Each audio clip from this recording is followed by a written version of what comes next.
guys, it's Kendra with CloseWithKG, and I am here today with a friend and industry partner, Kendra Richardson Caesar. She is an awesome financial advisor and lender. I will let her introduce herself, but welcome to our video. Good morning or good afternoon, wherever you happen to be. Again, my name is Kendra Richardson. I've been in lending for quite some time and just wanted to talk about a few changes that are going on, maybe point out some things to pitfalls that you can avoid, and see how we can help individuals out there. Cool. So, what we're going to talk about today is really on the top of a lot of people's minds, especially during times like this when income is decreasing for some, people are being laid off and furloughed and things like that. And the first question is, what happens to our expenses?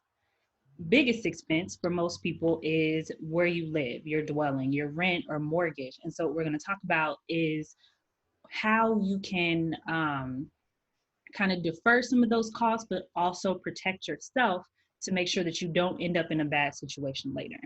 So we're going to start by talking about what this means for renters. And this is going to be specifically for California, for Los Angeles, but it may have some correlations, but I just want to say it's specifically for LA. So what happened when everything first started back in March, the governor came out and he kind of gave a moratorium, that there will be no evictions for residential leases, and that will go through, I believe, May 31st.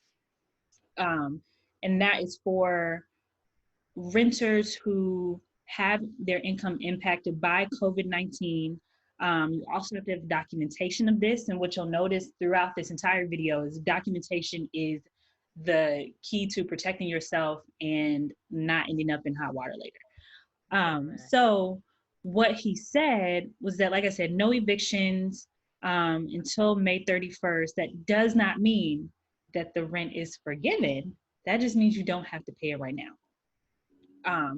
And so after that, in April 6th, the Judicial Council, which is the policymaking body for LA courts, came out and said there will be no evictions, and that'll be in effect until 90 days after the governor's moratorium.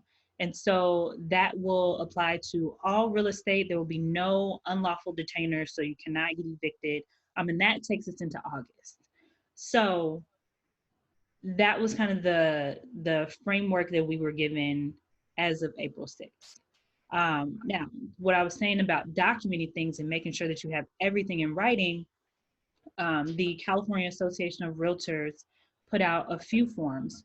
One of the most important ones was a notice of tenant's ability to pay rent. So this is something that lays out why you cannot pay the rent, how long you can't pay it for. It allows you to give that documentation showing that maybe you were laid off or that income has been affected and that's the reason you can't pay. In my opinion, most importantly, it shows your repayment plan. And this is where you will make the agreement with your landlord to say, okay, I can't pay, for example, April and May.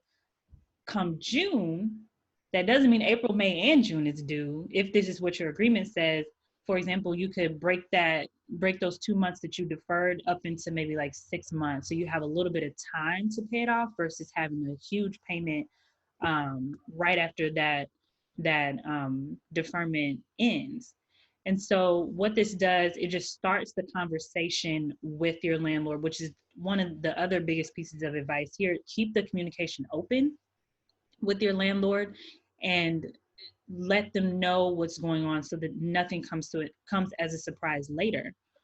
And one last thing here, this agreement also protects you later, because if you have, let's say, 2 months deferred and you get to a point where the landlord wants all of that back rent at that moment, once this all ends, you can still be evicted. Once that moratorium and once what the Judicial Council put in place ends, if you don't have an agreement and your landlord wants that rent money, that back rent, you can still be evicted once this is all over. So having this agreement in place beforehand protects you now and protects you later. So that's kind of the framework for renters. So read everything, document everything. Let us know if you have any questions. You can reach me. I'll put our contact information down in the caption of the description, but you can reach me on everything at KloseWithKG. That's KLOSE with WITHKG. That's my email at Gmail, Instagram, YouTube, all that stuff. And Kendra, where can I find you on social as well? Okay, so starting with email, lovetolend@gmail.com, and that's spelled out LOVETOLEND at gmail.com. You can also find me on Instagram at Kendra Lens, LENDS, and then also on my Facebook page just under my name, Kendra Richardson. Awesome. Thank you guys for joining us. Share this with anyone who it may help in these difficult times. And if you have any questions, let us know in the comments as well. And we'll see you next time.